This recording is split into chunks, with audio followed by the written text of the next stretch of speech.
하나님의 말씀은 맛있습니다. 하나님의 말씀은 즐겁습니다. 하나님의 말씀은 생명과 행복을 줍니다. 500독 성경 통독 훈련 원장입니다.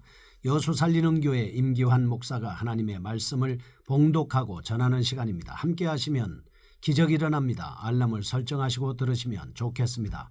본 방송은 유튜브에서 성경 통독 임기환 검색하시고 구독하시면 계속되는 하나님의 말씀 업데이트를 통해서 은혜 받으실 수 있습니다.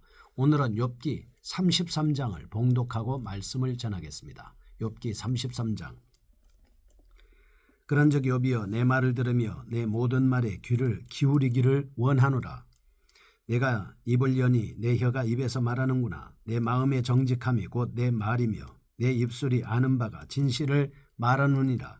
하나님의 영이 나를 지으셨고 전능자의 기운이 나를 살리느니라. 그대가 할 수 있거든 일어서서 내게 대답하고 내 앞에 진술하라. 나와 그대가 하나님 앞에 동일하니 나도 흙으로 지으심을 입었은즉 내 위엄으로는 그대를 두렵게 하지 못하고 내 손으로는 그대를 누르지 못하느니라. 그대는 실로 내가 듣는 데서 말하였고 나는 그대의 말소리를 들었느니라. 이르기를 나는 깨끗하여 악인이 아니며 순전하고 불의도 없거늘 참으로 하나님이 나에게서 잘못을 찾으시며 나를 자기의 원수로 여기사 내 발을 착고에 채우시고 나의 모든 길을 감시하신다 하였느니라. 내가 그대에게 대답하리라. 이 말에 그대가 의롭지 못하니 하나님은 사람보다 크심이니라. 하나님께서 사람의 말에 대답하지 않으신다 하여 어찌 하나님과 논쟁하겠느냐. 하나님은 한 번 말씀하시고 다시 말씀하시되 사람은 관심이 없도다.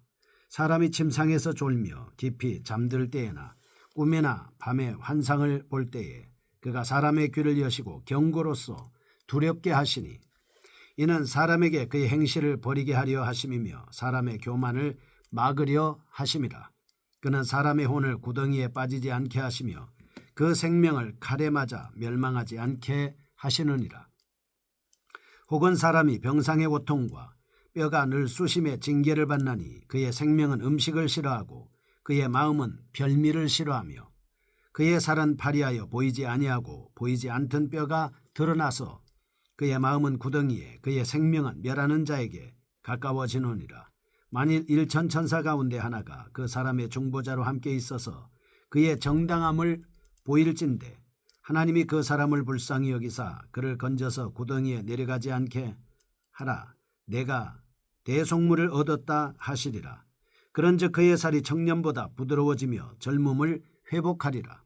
그는 하나님께 기도함으로 하나님이 은혜를 베푸사 그로 말미암아 기뻐 외치며 하나님의 얼굴을 보게 하시고 사람에게 그의 공의를 회복시키시느니라. 그가 사람 앞에서 노래하여 이르기를 내가 범죄하여 옳은 것을 그르쳤으나 내게 무익하였구나. 하나님이 내 영혼을 건지사 구덩이에 내려가지 않게 하셨으니 내 생명이 빛을 보겠구나 하리라. 실로 하나님이 사람에게 이 모든 일을 제삼 행하심은 그들의 영혼을 구덩이에서 이끌어 생명의 빛을 그들에게 비추려 하심이니라. 욥이여 내 말을 귀담아 들으라.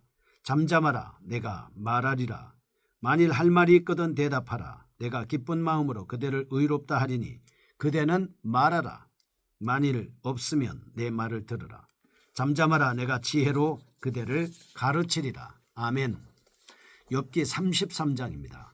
엘리후의 첫 번째 변론입니다. 욥의 고난에 대한 엘리후의 네 번째 변론 가운데 1차 변론이 시작되고 있습니다. 1절에서 7절 엘리후 자신의 자세를 언급하고 있습니다. 8절에서 28절 욥의 고난에 대한 엘리후의 변론입니다. 29절에서 33절 고난의 목적에 대한 엘리후의 언급입니다. 자세하게 특징적인 의미를 살펴보도록 하겠습니다. 첫째 1절에서 7절 본격적인 변론에 앞서서 엘리후는 자신의 변론을 다시 한번 정당한 것으로 밝히고 있습니다.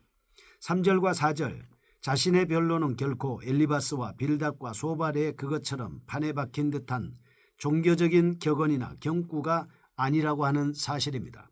하나님께서 주신 지혜로만 허심탄회하게 진술된 것이다 라고 강변하고 있습니다. 하나님의 신이 자신을 잡고 있다는 생각이 깔려 있습니다. 둘째 8절에서 28절 욥의 고난에 대한 엘리후의 변론은 욥의 주장을 두 가지로 압축하고 있습니다. 먼저는 욥이 자신의 무죄와 순전함을 주장합니다. 하나님께서 자신을 괴롭히시고 원수로 삼으셨다고 주장했다는 것입니다. 또 하나는 하나님께서 사람들의 질문에 대답하신다거나 인간 모두에게 하나님께서 말씀하신다는 사실을 욥이 부인했다는 것입니다. 12절에서 엘리후는 자신이 분석한 욥의 첫 번째 주장의 대답으로 욥이 의롭지 않다고 말합니다. 하나님의 전능하시고 위대하심을 선포하고 있습니다. 셋째, 29절에서 33절 엘리후는 다시 한번 하나님께서 주시는 고난의 목적에 대해서 설명하고 있습니다. 여기 현재 당하고 있는 고난을 죄에 대한 징계로 이해하는 것이 아니라 하나님께서 더욱더 복의 길로 참 생명의 길로 인도하려는 연단의 의미로 풀어가고 있습니다. 교훈입니다.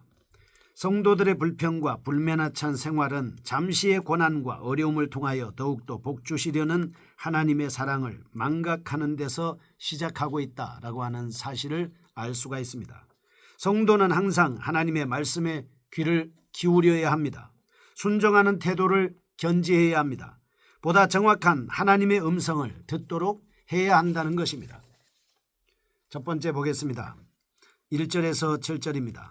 1절에서 4절 변론의 진실성을 언급하고 있습니다. 3절 내 마음의 정직함이 곧 내 말이며 내 입술이 하는 바가 진실을 말하느니라. 하나님의 영이 나를 지으셨고 전능자의 기운이 나를 살리시느니라. 이렇게 말씀하면서 내가 지금 하는 말은 진실한 것이다 라고 언급을 하고 있는 것이죠. 5절에서 7절 변론의 자세입니다. 그대가 할 수 있거든 일어서서 내게 대답하고 내 앞에 진술하라. 나와 그대가 하나님 앞에 동일하니 나도 흙으로 지으심을 입었은즉 내 위엄으로는 그대를 두렵까지 못하고 내 손으로는 그대를 누르지 못하느니라. 변론의 자세를 말씀하고 있습니다. 첫째, 1절에서 4절에 나오는 변론의 진실성입니다. 엘리후는 어느 정도 감정에 치우친 세 친구의 변론과는 달리 자신의 변론은 전능자의 주심으로 얻어진 지혜의 말이기 때문에 욥이 당연히 들어야 될 것이다 라고 강변하고 있습니다. 그래서 그는 자신의 말에 신적인 권위를 부여받은 듯한 자세를 취하였을 뿐만 아니라 자신이 하나님의 은택을 받고 영감을 받아 살아가는 자이기에 욥에게 충고의 말을 할 수 있다고 주장하고 있습니다. 그것이 바로 4절입니다. 하나님의 영이 나를 지으셨고 전능자의 기운이 나를 살리시느니라. 이렇게 말씀하고 있습니다. 둘째, 5절에서 7절입니다. 변론의 자세죠. 엘리후는 욥과 자신이 서로 같은 인물임을 내세웁니다. 동등하고 평등한 입장에서 솔직한 대화를 해보자 라고 제안을 하고 있습니다. 자신이 욥과 똑같은 사람일 뿐 전능하신 하나님이 아님을 밝히고 허심탄회하게 대화할 것을 요구하고 있습니다.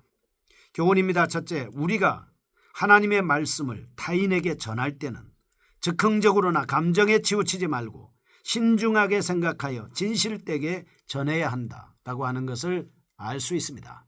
예수님께서도 내가 진실로 진실로 너희에게 이르노니 라고 말씀하셔서 예수님의 입에서 나오는 말씀은 진실이다 라고 하는 것을 우리에게 가르쳐 주고 있습니다. 두 번째입니다. 교우 간의 신앙적 대화에 있어서도 자신들은 하나님 앞에서 동등한 피조물임을 깨달아야 합니다. 어떤 우월적 의식, 교만 버려야 되고 허심탄회한 심정으로 대화에 임하여야만 되는 것이죠. 올바르고 원만한 신앙동지의 관계를 그래야만 형성할 수 있게 되는 것입니다. 두 번째입니다. 8절에서 28절 1절에서 7절은 엘리후의 변론의 정당성과 진실성을 강변하였습니다.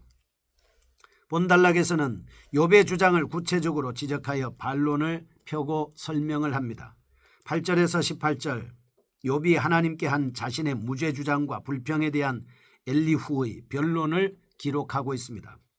19절에서 28절 인간에게 고난을 주시는 하나님의 목적에 대한 엘리후의 변론을 기록합니다. 12절 보겠습니다. 내가 그대에게 대답하리라. 이 말에 그대가 의롭지 못하나니 하나님은 사람보다 크심이니라. 그래서 하나님의 위대하심을 말씀합니다. 15절 사람이 침상에서 졸며 깊이 잠들 때에나 꿈에나 밤에 환상을 볼 때에 라고 하는 말씀을 통해서 계시의 방법을 설명해 주고 있습니다. 30절 그들의 영혼을 구덩이에서 이끌어 생명의 빛을 그들에게 비추려 하심이니라 해서 이 하나님의 말씀을 통해서 이 생명의 빛을 비춰주신다라고 하는 말씀을 통해 욥의 어리석음과 교만함을 지적하고 고난에 대한 하나님의 의도를 궁극적 복으로 설명하고 있습니다. 의미상의 특징을 살펴보겠습니다. 첫째, 엘리후는 먼저 욥의 무죄 주장과 함께 하나님께 대한 불평을 들어 위대하신 하나님께서는 결국 피조물의 인간과 더불어 싸우시며 아무 근거 없이 누명을 씌우지 않는다고 반박하고 있습니다.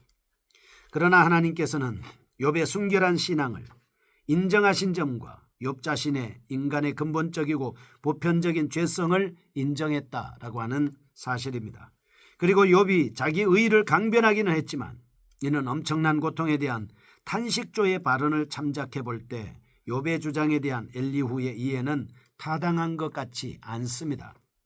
둘째입니다. 엘리후는 이와 더불어 하나님께서 응답하지 않으신다는 욥의 불평에 대해 하나님께서는 항상 주권적인 방법으로 활동하고 계실 뿐만 아니라 꿈이나 이상 그리고 고난의 결과 등의 방법으로 계시를 전달하신다고 설명하고 있습니다.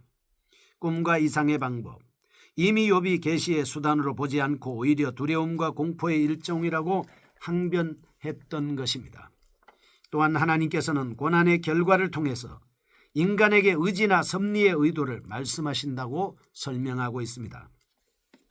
그래서 욥의 고난에 대해 세 친구의 인과응보 논리에 치우친 변론과는 완연히 다른 엘리후의 이해를 살펴볼 수가 있겠습니다. 엘리후의 고난을 통해 엘리후는 고난을 통해 결국 인간은 더욱더 하나님의 은혜를 얻을 수 있으며 고난은 징계일 수도 있지만 그 결과는 더 큰 복이라고 말하고 있습니다. 교훈입니다. 첫째, 욥의 불평을 통해 유한한 피조물인 인간이 무한한 능력과 지혜의 소유자이신 하나님의 크신 섭리에 대해 섣불리 말하는 것은 분명히 잘못된 일이라 하는 것입니다. 둘째, 하나님이 회복해 하시며 더욱 번영하게 하시는 은총을 입은 자들은 불평과 불만 대신에 늘 감사와 찬송과 감격의 기쁨이 넘친다는 사실입니다. 세 번째입니다. 29절에서 33절 고난의 목적입니다. 29절에서 30절 다시 한번 고난의 목적을 설명하고 있습니다. 18절, 22절, 28절에 이어서 또다시 엘리후는 반복하고 있습니다. 이는 결국 욥의 고난은 멸망과 정죄로 달려가는 것이 아니라 반드시 회복되리라는 엘리후의 확신을 시사해 주고 있는 것입니다. 둘째, 31절에서 33절입니다. 경청의 요구입니다. 엘리후는 자신의 요구에 문제를 해결할 수 있는 자로 확신하고 있습니다. 그러기에 욥에게 자신의 말을 들으라고 1절 32장 10절에 이어서 세 번째로 강조하고 있습니다. 그런데 여기에서 31절 33절은 더 나아가 엘리후는 욥에게 침묵을 강요하고 있습니다. 따라서 32절 만일 할 말이 있거든 대답하라. 내가 기쁜 마음으로 그대를 의롭다 하리니 그대는 말하라 라고 대답하라. 내가 너희를 어렵게 하려 하노니 라는 엘리후의 말은 겸손히 자신의 말을 경청하여 줄 것을 강변하는 반의적 어법으로 이해할 수 있습니다. 다음과 같은 사실을 오늘 우리는 이 본문을 통해서 깨달을 수 있습니다. 첫째, 성도는 삶 속에 위기가 닥쳐와도 크신 하나님의 사랑을 의지해서 7번 넘어져도 10번, 8번 일어선다는 자세로 믿음 생활을 잘 견지해 나가야 된다 하는 것입니다. 두 번째입니다. 하나님께서는 인간에게 하나님의 뜻을 여러 가지 방법을 통해서 전해 주십니다. 고난을 당할 때는 더욱더 하나님의 메시지에 영혼의 귀를 기울여 신앙에 깨어있는 상태를 유지하는 것이 고난의 해결의 접경이 될 수 있다라고 하는 것을 배울 수 있겠습니다. 고난당한 것이 유익이 되도록 고난당할 때에 주의 율례를 배울 수 있도록 항상 깨어있는 믿음의 모습이 될 수 있기를 축복합니다. 거룩하신 아버지여 고난을 통해 주의 율례를 배우게 하여 주옵소서. 예수님의 이름으로 기도합니다. 아멘. 여수 살리는 교회 임기환 목사였습니다. 지금 극동방송을 듣게 하세요. 기적이 일어납니다. 우리는 지금 생명을 전하고 있습니다.